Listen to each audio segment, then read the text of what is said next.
Thanks for staying. George Addo Jr. is here. George, how are you? I'm great. Yeah, I'm really great. I'm great. yesterday. Yes, I know you missed me here. I know when you talk about Ronaldo's whatever. Yes, Ronaldo's bust. I mean, it was ridiculous. But let's move on from there because the new trending subject has to do with Africa. You know, having 9 spots now. Yeah, for the World Cup. For the World Cup 2026. Key thing is that this proposal would have to be accepted by the FIFA Council when they meet in Bahrain in May. But I don't see how this will not be accepted. So we can take it as law. There are contrasting views. While some feel it's a fair deal, we can see a lot of countries now in the World Cup. Others feel it's unnecessary. Why is it unnecessary? Yes, why is that and I'm one of those who think it's unnecessary. Why? Because you see, I think that if you are giving 9 slots to Africa, teams like Ghana, Nigeria don't need to push too hard. It makes the qualification process much easier. And what happens in the end is that we're losing the quality the World Cup always has had. No, but 9 out of how many countries? 9 out of 55 countries. Well, for me, you still need to push hard. Oh no, it doesn't make it. See, it doesn't make it an easy, you know, route to qualify. Exactly. It's easier. Let me show you why. You see, right now, Ghanaians are worried about qualifying for 2018 World Cup. It's because Egypt and Ghana are in one group. If you have to get 9 groups, or you need to get 9 winners, spots, you get like Madagascar, Mozambique, Ghana. Egypt might be somewhere, Tanzania, and Zanzibar. No, but is it not? Don't you ballot for spots? I can promise you one thing. No, but increasing the spots does not necessarily mean that Ghana and Egypt will not meet again. No, yeah, we will not meet again. But it means that the qualification process will be much more easier. That's what I'm saying. So you know what? When it's 5, it's tight.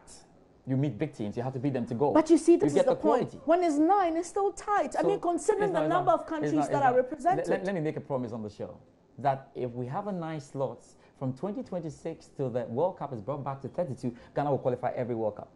And that's for sure. Look at a situation like North America. No, but don't you want us to qualify every World Cup? Yes, that's too easy. I'm just saying, but you see, but you're saying that moving from 5 to 9 spots will make Ghana qualify every World Cup. It's not. You can even justify that. It's because it's 9 spots. Let me show you. The next point is that look at someone like North America. They're only 7 and they have 6 slots. Everybody is going to wake up knowing that I go to the World Cup. Look at South America. They've got like 9 slots. They have 9 and they have 6 slots.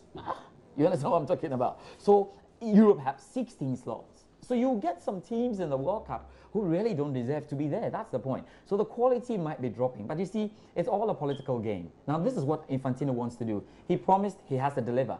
He has to make Africa, who has 55 members, happy, and make Asia also happy. They have 54.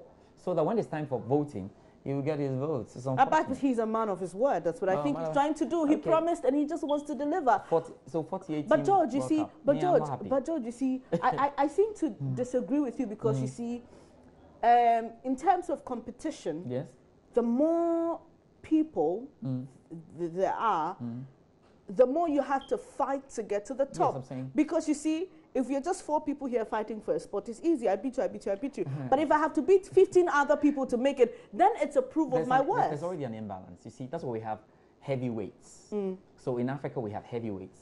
And we always have 5 heavyweights or 6 heavyweights. They will make their way through this one. And you tell me, if Ghana doesn't qualify for the World Cup, we have to sell Ghana. Because we are going to the World Cup from now, from 2026 to the end of the world. That's very simple. You know what? The other thing about this is, that we have a very good weekend going into. Yeah, the Ghana Premier League, there's some good games to look forward to. Hearts of Oak play Brecum Chelsea. Kumasi Asante Kotoko will play Inter Allies, my club. That's going to be out there. Then in England, tell me, Arsenal and their shenanigans. I don't know if it's over, but we have Arsenal up against Manchester City. Now, this is a game either need to win if they want to make it in the top 4. Arsenal currently sit as Manchester United move away from sit to 5th. We are looking for Manchester United back where they belong. So, Manchester United play West Brom, and Mourinho has been complaining about the international break. That's one game to look forward to. Also in England, the Merseyside derby between Liverpool and Everton is going to be great. How about Spain? Your Real Madrid will play Alaves, and you win this game by 20 goals to 0. I don't know. You can keep on counting. And Barcelona will also play, Granada. They have to win this game. So I don't expect any twist there. But 3 things are for sure. That Chelsea will win the Premier League title. They play against Crystal Palace. There's no problems there. And Juventus will win the Italian Serie A.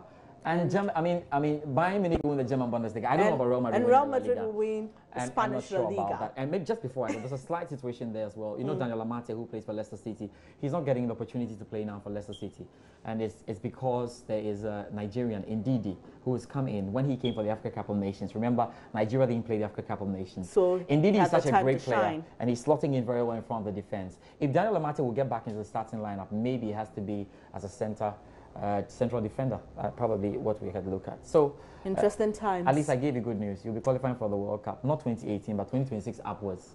Why you say not 2018? We don't know yet. Why you prophesying doom? Please don't do that. Well, that's how we end this edition of Joy News Desk. For more news, log on to myjoyonline.com. My name is Benis Abubedu. Miss G standing by with Joy News Interactive.